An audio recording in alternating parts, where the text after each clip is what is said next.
DRG Kids. கதை வித்தியாசமான குடும்பம். மகிஷ்மதி அப்படிங்கிற ஒரு ஊரு இருந்துச்சு. அங்க ஒரு குடும்பம் இருந்துச்சு. அங்க திருமணமான 3 ஜோடிகள் இருந்தாங்க. இந்த குடும்பத்துல இருந்த மருமகள்கள் எல்லாரும் எப்பவும் ஒத்துமையா இருந்தாங்க. ஆனா அண்ணன் தம்பிகளுக்கு 3 பேருக்கும் எப்போ ஒருத்தர்னா ஒருத்தர் ஆகாது. அதனால குடும்பமே சோகமா இருந்துச்சு. ஒரு நாள் அவங்களுடைய அத்தை 3 மருமகள்களையும் கூப்பிட்டு என்ன சொன்னாங்கன்னா, இங்க பாருமா, உங்க 3 பேருக்கும் நல்லாவே தெரியும், உங்க 3 பேரையும் நான் என் பெத்த பொண்ணு மாதிரி பாத்துக்கிட்டேன். இந்த குடும்பம் எப்பவும் ஒற்றுமையா இருக்கணும்னு தான் நான் ஆசைப்படுறேன். ஆனா இனிமே இந்த குடும்பத்தை பாத்துக்க வேண்டிய பொறுப்பு உங்க 3 பேர்கிட்டயும் தான் இருக்கு. சரிங்க அத்தை, நீங்க சொன்னது எங்களுக்கு புரிஞ்சுது. கண்டிப்பா நீங்க சொன்ன மாதிரியே நாங்க செய்றோம். இங்க பாருங்க, உங்க 3 பேருக்கும் தெரியாதது ஒண்ணும் இல்ல. அண்ணன் தம்பிங்க 3 பேருக்கும் ஏதாவது ஒரு பிரச்சனை வந்துகிட்டே தான் இருக்கு. நான் என்ன விரும்புறேன்னா, நீங்க 3 பேரும் ஒரு விஷயம் பண்ணுங்க. அவங்க மறுபடியும் ஒற்றுமையா இருக்கிற மாதிரி பண்ணுங்க. அவங்க 3 பேருக்கும் சொல்லி புரிய வைக்க நான் எவ்வளவோ முயற்சி பண்ணி பாத்துட்டேன். ஆனா அவங்களுக்குள்ள இருக்கிற பிரச்சனை தினமும் அதிகமாகிட்டே தான் போயிட்டு இருக்கு.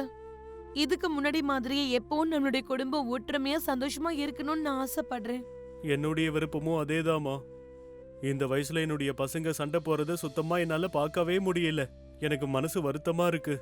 அவங்க 3 பேருக்குள்ளயும் அப்படி என்ன பிரச்சனைன்னு இப்ப வரைக்கும் புரியல. சின்ன வயசுல ஒருத்தர் மேல ஒருத்தர் அன்பா இருந்தாங்க. இப்பவும் அவங்க மனசுக்குள்ள அந்த அன்பு அப்படியே இருக்குன்னு தான் தோணுது. ஆனா அவங்களுக்குள்ள எதுவும் சொல்லிக்க முடியாத சில விஷயங்கள் இருக்கு. அதனாலதான் இந்த பிரச்சனையில வருதுன்னு நான் நினைக்கிறேன். 3 பேரும் அவங்க மனசுல இருக்கிற விஷயங்களை வெளியே சொல்லாத வரைக்கும் அப்புறம் அவங்களுக்குள்ள இருக்கிற பிரச்சனைகளுக்கு தீர்வே கிடைக்காது. ஆமா, உண்மைதான். நீங்க சொல்றது சரிதான். நீங்களும் மாமாவும் என்ன ஆசைப்படுறீங்களோ அதேதான் நடக்கும். 3 பேரும் அங்கிருந்து வந்து சமையல் அறையில கொஞ்ச நேரம் அமைதியா இருந்தாங்க. அப்ப ஏதோ யோசிக்கிறாங்க. அத்தையும் மாமாவும் சொல்றது சரிதான். 3 பேருக்குள்ள பிரச்சனை அதிகமாயிட்டே தான் இருக்கு. நாம ஏதாவது பண்ணி ஆகணும். ஆமா, நீங்க சொல்றது சரிதான்க்கா. அவங்களை இப்படி பாக்கும்போது மனசுக்கு வருத்தமா தான் இருக்கு. அக்கா, நம்ம என்ன பண்றதுன்னு முதல்ல சொல்லுங்க.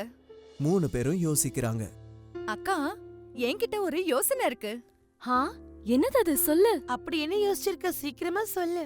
நான் என்ன நினைக்கிறேன்னா, 3 பேரையும் சேர்த்து வச்சு ஒரே அறையில பூட்டி வச்சிடலாமா? பூட்டி வச்சுட்டு அவங்களுக்குள்ள இருக்கிற பிரச்சனைய தீர்த்துக்க சொல்லிடலாம். அதுவும் சரிதான். உன்னோட யோசனையும் நல்லாவே இருக்கு. ஆனா இதனால பிரச்சனை இன்னும் அதிகமாயிடுச்சுனா? இதோ பாருங்கக்கா, 3 பேரும் அவங்க மனசுல இருக்கிற பிரச்சனைய வெளியில சொல்ற வரைக்கும் இது முடியாது. அது வரைக்கும் அவங்க ஒருத்தர் மேல ஒருத்தர் கோவப்பட்டுக்கிட்டே இருப்பாங்க.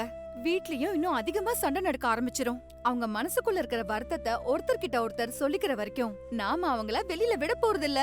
என்ன சொல்றீங்க? இதெல்லாம் சரிதான். ஆனா ஒரே அறைக்குள்ள அவங்களை எப்படி அனுப்புறது? ராணி இத பத்தி கொஞ்ச நேரம் யோசிக்கிறாங்க. ராகேஷ உள்ள நான் அனுப்புறேன். நான் சரியான நேரத்துக்கு ரமேஷா உள்ள அனுப்பிடுறேன். என் மேல எனக்கு நம்பிக்கை இருக்கு. சுனில நானும் கரெக்டான டைம் காமிச்சிடுறேன். இத நாம பண்ணியே ஆகணும். 3 பேரும் சேர்ந்து ஒரு நேரத்தை முடிவு பண்றாங்க. அதுக்கப்புறம் அவங்களோட வேலைய ஆரம்பிக்கிறாங்க. இங்க பாருங்க, ஸ்டோர் ரூம்ல இருந்து சமைக்கிறதுக்கு பொருட்கள்லாம் வேணும். வாங்க போய் எடுத்துட்டு வரலாம். சரி வா, உனக்கு நான் உதவி பண்றேன். அறைக்குள்ள போனதுக்கு அப்புறம் ராணி ராகேஷ உள்ள வச்சு அந்த கதவை பூட்டிடுறாங்க. ராணி, என்ன பண்ற? என்ன எதுக்காக அடைச்சு வச்சிருக்க? கதவை திறந்து விடு. நீங்க கொஞ்ச நேரம் அங்கேயே அமைதியா இருங்க. நான் அப்புறமா வந்து கதவை திறந்து விடுறேன். அடடா, சீக்கிரம்! எவ்வளவு நேரம்?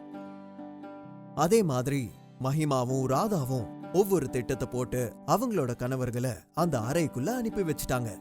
3 பேரும் அங்க ஒருத்தர் பாத்துக்கிட்டதுக்கு அப்புறம் அவங்களுக்கு எல்லாமே புரிஞ்சிடுச்சு. அப்போதான் கதவு கீழ இருந்து ஒரு கடிதம் உள்ள வருது.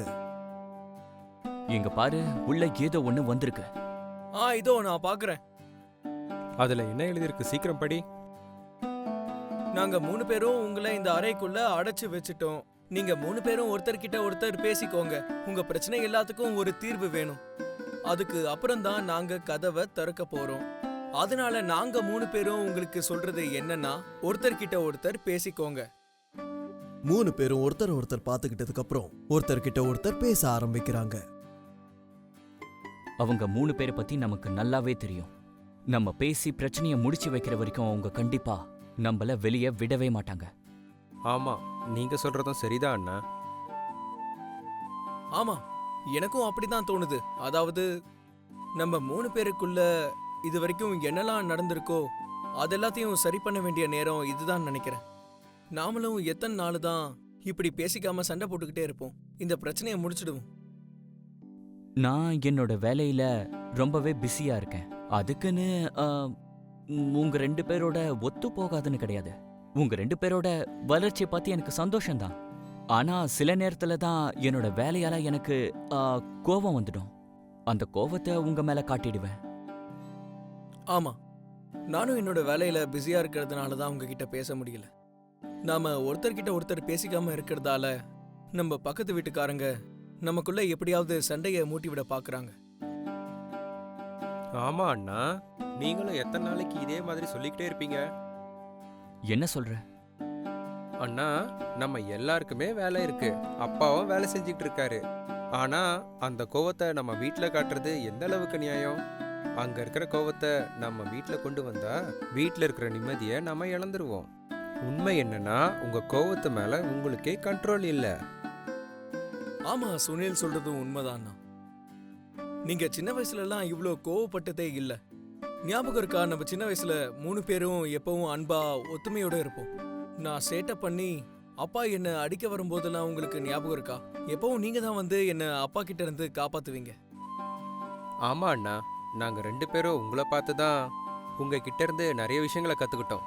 ஆனா நீங்க திடீர்னு இப்படி மாறிட்டீங்களேண்ணா. நீ சொல்றது உண்மைதான். எனக்குள்ள வந்த இந்த மாற்றத்தை என்னாலேயே உணர முடியல. சின்ன வயசுலயே பொறுப்பேத்துக்க ஆரம்பிச்சிட்டேன்ல. உங்க 2 பேரையும் எனக்கு ரொம்ப ரொம்ப பிடிக்கும். உங்க 2 பேருக்கும் ஏதாவது பிரச்சனைனா என்னால பாத்துக்கிட்டு இருக்க முடியாது. எல்லா பொறுப்பையும் ஏத்துக்கிட்டதுக்கு அப்புறம் எல்லாமே எப்படி மாறிடுச்சுன்னு எனக்கு சுத்தமா தெரியல. அண்ணா, அப்ப நம்ம சின்ன பசங்க, ஆனா இப்போ பெரியவங்களாயிட்டோம். நாங்க பெரியவங்களாகிறது மட்டும் இல்ல, உங்களுக்கு இருக்கிற பொறுப்புகள்லயும் நாங்க பங்கெடுத்துக்க போறோம். ஆமா அண்ணா, உங்க கூட சேர்ந்து வேலை செய்யறது எங்களோட கடமை இல்லையா? நாம எல்லாரும் சேர்ந்து வேலை செய்யணும், இல்லனா யாராலையும் சந்தோஷமா இருக்கவே முடியாது. ஆனா நான் உங்க 2 பேரும் மேலயும் இவ்வளவு பாரத்தை வைக்க விரும்பல. ஏன்னா நீங்க 2 பேரும் என்னோட தம்பிங்க. அண்ணா, நாங்க எப்பவும் உங்களை விட சின்னவங்களா தான் இருப்போம். ஆனா வீட்டையும் வீட்டோட பொறுப்பையும் பார்த்துக்க வேண்டியது எங்களுக்கும் இருக்கிற கடமை தானே. எங்களோட கடமையை தயவு செஞ்சு செய்ய விடுங்களேன். ஆமாண்ணா, ஒருவேளை இந்த வேலையில இருக்கிற பாரத்தை நம்ம 3 பேரும் சேர்ந்து பகிர்ந்துக்கிட்டோம்னா யாருக்குமே இது கஷ்டமா இருக்காது. இன்னொரு விஷயத்தை யோசிச்சு பாருங்க, நீங்களும் இவ்ளோ கவலைப்பட வேண்டிய தேவையே இருக்காது. அது மட்டும் இல்லாம வீட்லயும் நிம்மதியா இருப்போம். யோசிச்சு பாருங்களேன், வீட்ல மறுபடியும் எல்லாருமே சந்தோஷமா இருப்பாங்க. இப்படி கோவப்பட்டா யாருக்கும் நல்லதில்ல. நம்ம குடும்பம் எப்பவுமே சோகமா தான் இருக்கும். நீங்க 2 பேரும் இவ்வளவு வளர்ந்துட்டீங்கன்னு எனக்கு தெரியாம போயிடுச்சு. அப்பா சரியா தான் சொல்லியிருக்காரு. வீட்ல இருக்கிற சின்னவங்க அவங்க பொறுப்பை ஏத்துக்கிட்டதுக்கு அப்புறம் அவங்க பெரியவங்களா மாறிடுவாங்க இல்லையா? நான் உங்க 2 பேருக்கிட்டையும் மன்னிப்பு கேட்டுக்கிறேன். நான் இந்த விஷயத்தை புரிஞ்சிக்க ரொம்ப தாமதப்படுத்திட்டேன். 3 பேரும் ஒருத்தர் கட்டி பிடிக்கிறாங்க. 4 மணி நேரத்துக்கு அப்புறம் 3 பேரும் கடிதத்தை எழுதி கதவு கீழே இருந்து வெளியே தள்ளி விடுறாங்க. பெரிய மருமக அத படிக்கிறாங்க. நாங்க 3 பேரும் ஒருத்தர்கிட்ட ஒருத்தர் பேசிக்கிட்டோம். எனக்கு நம்பிக்கை இருக்கு, இனிமே நாங்க 3 பேரும் சண்டை போட்டுக்கவே மாட்டோம். இது நாங்க 3 பேரும் கொடுக்கற உறுதி. ராதா வந்து கதவை திறக்கிறாங்க. திருமணமான 3 ஜோடிகளும் ஒருத்தர் பார்த்துக்கிட்டு சந்தோஷப்படுறாங்க. எல்லாரும் ஒன்னா சேர்ந்து படிக்கட்டு இறங்கி கீழே போறாங்க. எல்லாரையும் ஒற்றுமையா சந்தோஷமா பார்த்து, நம்மளோட மருமகள்கள் எல்லாரும் நல்லா படிச்சு நல்லது கெட்டது தெரிஞ்சதுனால தான் இதெல்லாம் அவங்களால பண்ண முடிஞ்சது. ஆமா, நீங்க சொல்றது சரிதாங்க. ஒரு குடும்பத்தை ஒற்றுமையா சந்தோஷமா வச்சிருக்கணும்னா அது கண்டிப்பா ஒற்றுமையால தான் முடியும். 6 பேரும் வந்து அவங்களோட அம்மா அப்பா கால்ல விழுந்து ஆசீர்வாதம் வாங்குறாங்க. அவங்களும் சந்தோஷப்பட்டாங்க. அவங்களுக்குள்ள இருந்த பிரச்சனை தீர்ந்ததுக்கு அப்புறம் குடும்பம் மொத்தமும் ரொம்ப சந்தோஷமா இருக்கு. ஒருத்தர் மேல ஒருத்தர் இன்னும் ரொம்ப அன்பா இருக்காங்க.